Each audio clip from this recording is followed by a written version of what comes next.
સુરતના રસ્તાએ કરી પાલિકાની પ્રી મોન્સૂન કામગીરી। ટ્રાફિકથી ધમધમતા રોડ પર ભૂવો પડતા વાહન ચાલકો પરેશાન।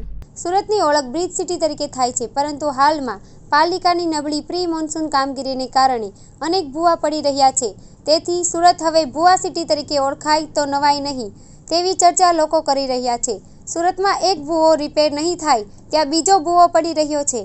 આજે ટ્રાફિકથી ધમધમતા ખાંડ બજાર વિસ્તારમાં ભૂવો પડતા ટ્રાફિક સમસ્યા વકરી હતી। સુરતમાં ચોમાસા પહેલા પાલિકાએ પ્રી મોન્સૂન કામગીરી નબળી કરી હતી, તેના કારણે શહેરમાં અનેક જગ્યાએ રસ્તા તૂટી જવાના બનાવ બની રહ્યા છે, તો બીજી તરફ શહેરમાં અનેક જગ્યાએ ભૂવા પડી રહ્યા છે।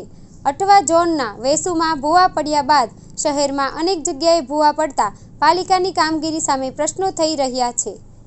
આજે સુરતના ટ્રાફિકથી ધમધમતા સૂર્યપુર ગરનાળા પાસે આવેલા ખાંડ બજાર વિસ્તારમાં ભૂવો પડી ગયો છે। આ વિસ્તારમાં સતત ટ્રાફિકથી ધમધમતો વિસ્તાર છે, તેને તે સમયે જ ભૂવો પડતા વાહન ચાલકોમાં ગભરાટ ફેલાયો છે। આ ભૂવો પડતા પાલિકા તંત્રએ બેરિકેટિંગ કરી દીધું છે, પરંતુ આસપાસથી જે વાહનો પસાર થાય છે તે ચાલકોને ભૂવો મોટો થાય તેનો ભય સતાવી રહ્યો છે। સતત ટ્રાફિકથી ધમધમતા રોડ પર ભૂવો પડતા ટ્રાફિક સમસ્યા વકરી રહી છે। લોકોમાં પાલિકાની કામગીરી સામે રોષ જોવા મળી રહ્યો છે।